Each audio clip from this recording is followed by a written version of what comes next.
Oi, gente, boa tarde, tudo bem?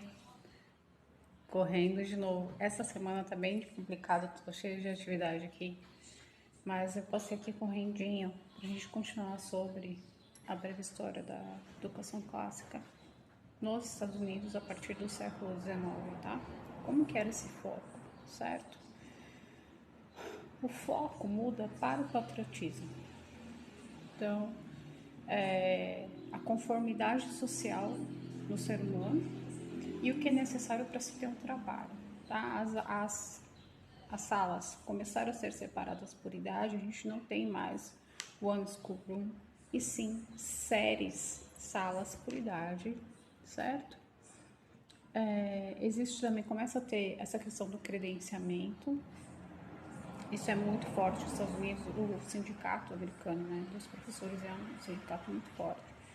Então, por exemplo, lá você é credenciado naquele estado para ser professor, tá? Não basta só fazer a faculdade, você tem que fazer uma provinha que vai te credenciar para dar aula, tá? Começa a existir uma discussão sobre pedagogia e como ensinar os professores. A gente vê que o Dewey veio dessa fase aí, né? Secularização na educação pública. Então, as pessoas começam a se ressentir porque elas pagam imposto para pagar essa escola, né? Ao invés da igreja. Já começa o começo da questão progressista na educação. Então, a gente começa essa evolução, que é ao contrário, né? A partir do século XIX, certo? Influenciado pelo modelo alemão, que é o do Horace Mann, tá? Espera que eu vou falar aqui. A interação acontece justamente através, liderada por esse Horace Mann, que é um alemão, que foca. Então, a gente tem uma mudança do modelo clássico para ter uma educação focada no patriotismo, na conformidade social, quer dizer, aquilo que você precisa agir dentro da sociedade, né? E que é necessário para se ter um emprego. Na verdade, as pessoas começam a virar parte de uma engrenagem, não são vistas mais como indivíduos, né? Mas como parte de uma engrenagem para a nação, certo? Totalmente utilitarista, tá? Esse modelo, ele foca muito nessa diminuição de padrão, então a gente começa a ter um nivelamento por baixo. Então veja, gente, começou isso lá no século XIX, não é brincadeira, é muito sério, né? Agora a gente vai falar sobre as ideias que são compatíveis com a educação clássica, nessa transição do século XIX, que viver bem é mais importante do que um treinamento para o trabalho. Ainda a gente vê um pouquinho desse resquício aí da educação clássica, né?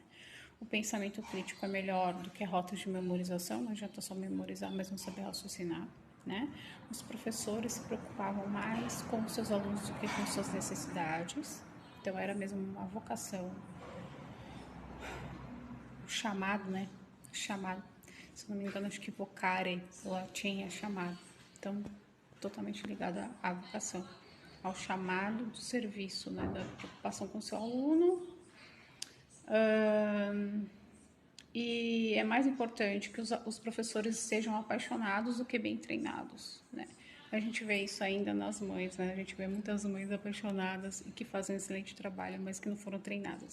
Agora, ideias são compatíveis com a educação clássica, certo? Essa transição, dessa transformação para a educação progressista são formação do caráter para formar boas engrenagens na sociedade. Então, aquilo lá, você não é visto mais como um indivíduo, e sim como parte de um sistema.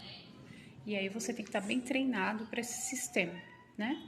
Educação, ela tem como foco mudar a sociedade.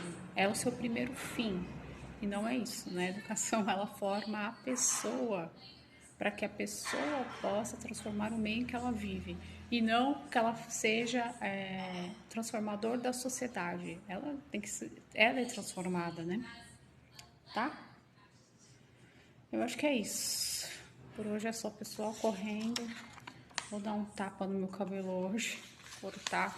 Depois eu mostro para vocês como ficou. Boa tarde.